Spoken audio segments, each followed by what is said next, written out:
The completion of renovations at the Wote Stadium, estimated at about 350 million shillings, has been handed over to the National Youth Service (NYS) after Sports Cabinet Secretary Amina Mohamed terminated the deal with the main contractor, NYS and Trafis Enterprises Limited, over what she termed as lack of financial capacity.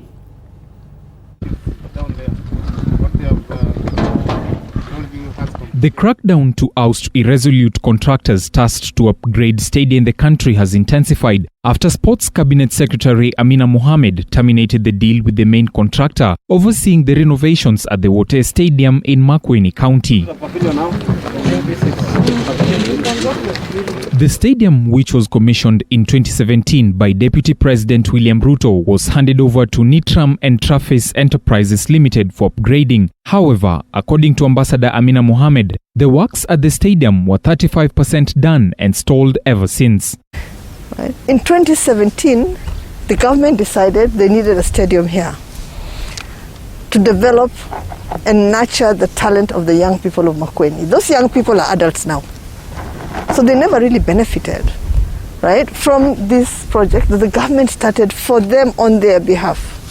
We cannot do that to another generation of young people. It's just not acceptable. The CS said that her ministry had exhausted all necessary notices and warnings to the contractor, even after the works failed to be completed after the 2020 December extension.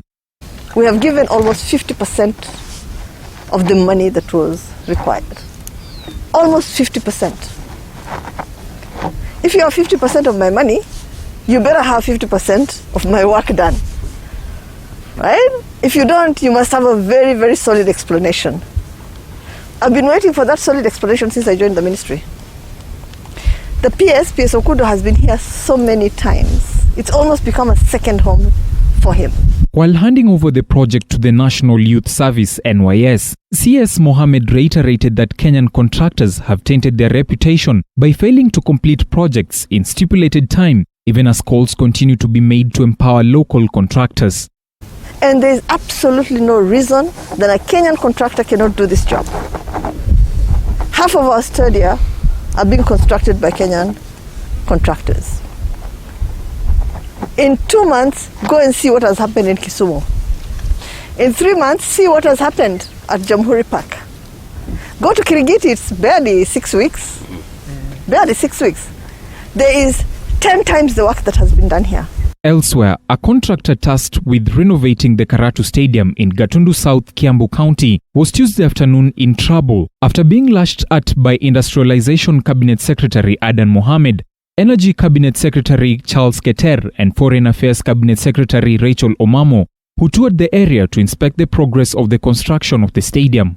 Obviously, we have agreed on some very tight work execution program, and the supervisors that are engaged by Sports Kenya and those that are responsible in supporting the county government would monitor this very closely.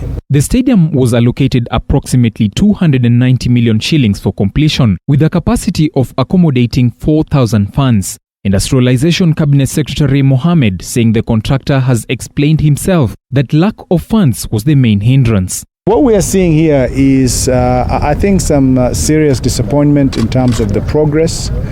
The contractor has articulated very well about lack of funding that has played a key part in delaying of this program.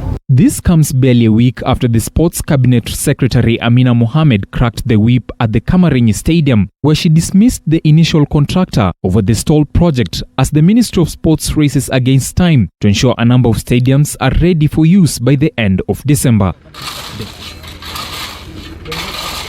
Dennis Otieno, TV47 Sports.